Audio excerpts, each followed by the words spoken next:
বর্তমান ভারতের অবস্থা খুব একটা ভালো না। এইরকম এক পরিস্থিতিতে আমাদের দরকার কি? বিশ্বাস করুন, প্রথম প্রজন্মের ফার্স্ট জেনারেশন যেভাবে তাদের চিকিৎসা হয়েছে, ট্রিটমেন্ট হয়েছে, আমরা শেষ প্রজন্ম, এই উম্মাতের শেষ প্রজন্ম আমরা। আমাদের ট্রিটমেন্ট কিন্তু সেই মেডিসিনেই হবে, অন্য কোনো তন্ত্র মন্ত্র মতবাদ দিয়ে হবে না। ঠিক কিনা? প্রথম প্রজন্ম সাহাবায়ে কিরামদের প্রজন্ম। সেই প্রজন্মের ট্রিটমেন্ট কিভাবে হয়েছিল? যে লোকগুলোর একমাত্র কাজ ছিল, রাসূল আসার আগে যাদের কাজ ছিল, তাদের কোনো পেশা ছিল না, কারবার বিজনেস ছিল না, তাদের একটাই কাজ ছিল, লুটে পুটে খাও, মানুষের কাছ থেকে কেড়ে নাও। দস্যুবৃত্তি, মরুভূমির উপর দিয়ে লোক বিজনেস করতে যেত, আরবের লোকেরা তাদের মাল ম্যাটেরিয়াল সব হাতিয়ে নিত। এটাই ছিল তাদের প্রফেশন, এটাই ছিল তাদের পেশা। বিশ্বাস করুন, সেই সব লোকগুলো তারা তাদের সোশ্যাল অ্যাক্টিভিটিস পুরো নিচের দিকে, সামাজিক কথা বলতে কিচ্ছু ছিল না, দেশে সুশাসন বলতে কিচ্ছু ছিল না, জোর যার মুল্লুক তার, জিসকা লাঠি উসি কা ভেস। বিশ্বাস করুন, তাদের অর্থনৈতিক পরিকাঠামো বলতে কিচ্ছু ছিল না। কিভাবে আমাদের সমাজ ডেভেলপ করবে, কিভাবে আমরা ইকোনমিক্যালি গ্রো করব, তাদের কাছে কোনো রূপরেখা ছিল না।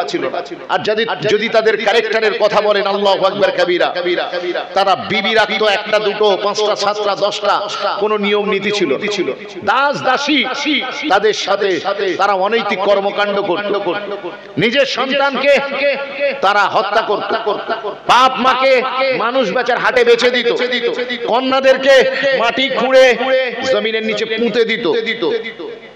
বিশ্বাস করুন, তাদের না সামাজিক, না ধর্মীয়, না তাদের প্রশাসনিক, না তাদের কোন রকম পররাষ্ট্রনীতি স্বরাষ্ট্রনীতি কিচ্ছু তাদের ছিল না। এইরকম একটা সময়তে আমার আল্লাহ হাবিবে কায়নাত সরওয়ারে আম্বিয়া নবিয়ুল ওয়ারা আহমদ মুজতাবা মুহাম্মদ মুস্তাফা সাল্লাল্লাহু আলাইহি ওয়াসাল্লাম হুজুরকে পাঠালেন দুনিয়ায়।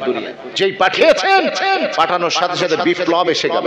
ওই মানুষগুলো যাদের বদনাম ছিল সারা পৃথিবীতে, যাদের বদনাম ছিল সারা পৃথিবীতে, ওই মানুষগুলোই ঘুরে দাঁড়িয়ে গেল, তারা সারা পৃথিবীর শ্রেষ্ঠ প্রজন্ম হয়ে গেল।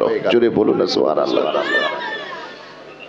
এখন এক সময় নিজের কন্যাদেরকে হত্যা করে জন্ম দেওয়া কন্যাকে মাটিতে পুঁতে দিয়ে তাদের সিনার ভিতরে যে ধড়কনেওয়ালা দিল ছিল, সেটার ভিতরে এতটা কাঁপুনি আসতো না। আর আজকে ফাতে মক্কার দিন আমার নবী মদিনাতুল মুনাওয়ারা থেকে 10,000 সাহাবাদেরকে নিয়ে মক্কায় এন্ট্রি করছেন। আমার নবী পাক দেখলেন একটা কুকুর তার বাচ্চা দিয়েছে। কুকুর পথের পাশে একটা কুকুর তার সন্তানকে প্রসব করেছে। আমার নবী পাক সাহাবাদেরকে বললেন, দেখো তো এটা কি ব্যাপার। তো সাহাবায়ে কেরামরা তারা পুরো ওই কুকুর, মা কুকুর আর বাচ্চা কুকুরকে ঘিরে তারা সিকিউরিটি গার্ড দিচ্ছেন। জোরে বলবেন না সুবহানাল্লাহ। এক সময়তে যাদের অত্যাচারে লোক রাস্তায় বেরোতে পারতো না, হুজুর আসার পরে সেই রাস্তা এতটাই পরিষ্কার হয়ে গেল। ইহুদিরা, মুশরিকরা, কাফেররা কোন গলি দিয়ে যদি যাবার সময় দেখতো রাস্তায় একটা কাঁটা, একটা পাথর, একটা গাছ, রাস্তায় কিচ্ছু নেই, পুরো রাস্তা নিট এন্ড ক্লিন, তাহলে তারা সঙ্গে সঙ্গে বলতো নিশ্চয়ই এই রাস্তা দিয়ে মুহাম্মদ আরবির কোন গোলামের গুজরান হয়ে গিয়েছে। জোরে বলুন। বিশ্বাস করুন, একদিন যারা নারীদেরকে মাটির নিচে হত্যা করে দিয়ে সিনা বাঁচাতো, তারা আনন্দ করত, ফুর্তি করত। আজ মদিনার মসজিদে হুজুর কন্যা সন্তানকে প্রতিপালনের ফজিলত বর্ণনা করছেন। আমার নবী বলছেন যে তিনটে কন্যা সন্তান, তাদেরকে সেই ব্যক্তি যদি কন্যাদের প্রতি উত্তম আদব শেখায়, তাদের যদি ভালো হুসনে সুলুক করে আর তাদের সাথে ভালো ব্যবহার করে উত্তম জায়গায় বিয়ে দিতে পারে, আমি রাসূল যে জান্নাতে থাকবো, সেই জান্নাতে ওই মেয়ের বাপটা এই আঙুলের মতো পাশাপাশি দুইজনে একই সাথে থাকবো। একজন সাহাবী উঠে দাঁড়িয়ে গেলেন, দাঁড়িয়ে গিয়ে কাঁদছেন, বলছেন হুজুর আপনি তিনটের কথা বললেন, আল্লাহ আমাকে তিনটে দেয়নি হুজুর, আমাকে মাত্র দুটো দিয়েছে। আমি কি এই মহাপুরস্কার থেকে আমি কি মাহরুম হয়ে যাব? দেন নবী রাহমাতুল লিল আলামিন তিনি বললেন না, তুমিও দুটো কন্যার প্রতি ভালো ব্যবহার করো, তাদেরকে আদব শেখাও, দ্বীনের তালিম দাও, উত্তম জায়গায় বিয়ে দাও, তুমিও ফাতেমার আব্বাজানের সাথে জান্নাতে পাশাপাশি থাকবে। আর একজন সাহাবী উঠে দাঁড়িয়ে পড়েছে, দাঁড়িয়ে গিয়ে কি বলছে, ইয়া রাসূলুল্লাহ, ইয়া হাবিবাল্লাহ, হুজুর আমার তিনটে নেই, দুটো নেই, আমার এক পিস আছে, আমার কি হবে না? দেখুন ছবি কেমন পাল্টায়, দেখুন ইতিহাস কেমন চেঞ্জ হয়ে যায়। আগে কন্যা হলে মাটির নিচে পুঁতে দিচ্ছিল, বলল আমি সমাজে মুখ দেখাতে পারবো না, আমার মেয়ে হয়েছে। বিশ্বাস করুন, আর আজকে মেয়ে নেই বলে, তিনটে মেয়ে নেই বলে কাঁদছে, দুটো মেয়ে নেই বলে কাঁদছে, একটা মেয়ে নেই বলে কাঁদছে। বিশ্বাস করুন সমাজ কিভাবে চেঞ্জ হলো দেখলেন, আমার নবী পাক চেঞ্জ করে দিলেন। তাহলে প্রথম প্রজন্মের ট্রিটমেন্ট যে জিনিস দিয়ে হয়েছে, এই লাস্ট জেনারেশনের ট্রিটমেন্ট সেই একই জিনিস দিয়ে হবে। আজ আমাদের মহল্লাতে কারুর মেয়ে থাকলে তার মা বাপের মাথা বাড়ি, কত বুঝতে পেরেছে?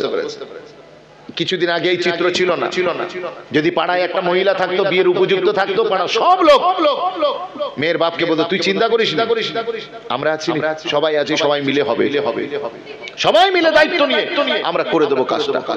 কিন্তু এখন তোমার বোঝা তুমি বোঝো, কত বুঝতে পেরেছে? আজকে আমাদের ভিতরে মহাব্বত, ভালোবাসা, ভাইচারা নেই। আজ কেউ বিপদে পড়েছে, ওখানে কুকুরকে সাহাবারা পাহারা দিচ্ছে, যাতে এই জন্ম দেওয়া কুকুরের মা আর তার বাচ্চার ক্ষতি না করতে পারে। আজ মুসলমানদের পরিবারের ভিতরে লোক তড়পাচ্ছে, হসপিটালে নিয়ে যাবার লোক নাই, পাশের বাড়িতে খবর দেওয়া হচ্ছে, কেউ আগে আসছে না। আমার রাসূল এই উম্মত রেখে গিয়েছে, এই ভাইচারা, এই মহাব্বত রেখে গিয়েছে। মনে রাখবেন আমাদের সোশ্যাল ভ্যালু কমে গিয়েছে। রাসূলের একদল সাহাবায়ে কিরামরা তারা বিজনেস করতে যেতেন পৃথিবীর বিভিন্ন প্রান্তে। তারা যখন বিজনেস করতে গিয়েছেন পৃথিবীর বিভিন্ন প্রান্তে, পৃথিবীর মানুষ অবাক হয়ে বলেছেন আগার গোলাম ऐसा हो तो फिर इमाम कैसा हो। জোরে বলুন না সুবহানাল্লাহ।